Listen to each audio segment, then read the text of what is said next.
E agora eu quero trazer o que os estudos científicos fazendo testes realmente com as pessoas, como é que eles trouxeram esse assunto, qual foi o resultado encontrado. E eu quero falar primeiro de um estudo que ele não traz exatamente sobre a dor, mas fala sobre a eficiência do movimento, né? A eficiência em você estar, como é mais eficiente o seu movimento para você ter a força para carregar um objeto pesado, se é com a coluna reta ou se é com a coluna curvada. Então, foi um estudo que foi feito com pessoas saudáveis, tá? Fizeram testes com pessoas que não tinham queixa de dor na lombar e nem em lugar nenhum da coluna, e simplesmente eles avaliaram como é que se comportava ali os músculos da coluna quando você ficava com as costas retas, quando os participantes estavam com as costas retas, e aí eles encontraram que esses músculos ali das costas, da coluna, principalmente na parte da lombar, quando você fica com a coluna reta, eles já ficam muito tensos, muito contraídos, né?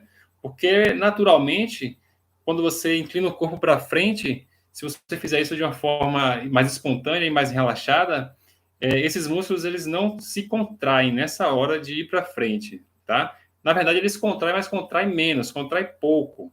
E no que você mantém a coluna reta, mantendo ela bem retinha, aí você contrai muito mais essa musculatura da coluna, né? Principalmente na lombar.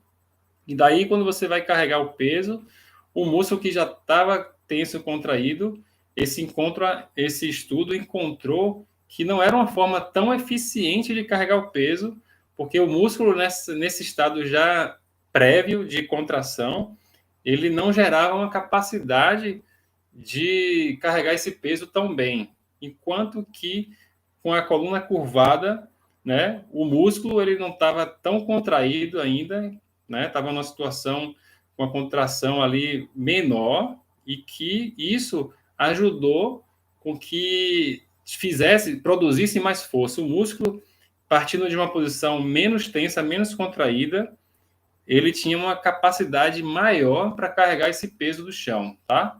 Uma coluna curvada. Então, respondendo à enquete do Instagram que eu fiz ontem, e a vocês que compartilharam aqui como foi a experiência de vocês, em relação à dor, está certo, tanto se você está com a coluna reta ou a coluna curvada, porque o estudo aqui ele está falando sobre a eficiência do movimento, mas não se isso causa dor ou se não causa dor. Então, está certo, tanto reto como curvado, tá? Sendo você uma pessoa saudável, que não tem queixa nenhuma de dor na coluna, não tem certo e errado. Só tem essa questão que eu falei, seus músculos ficam mais tensos se você tiver com a coluna reta.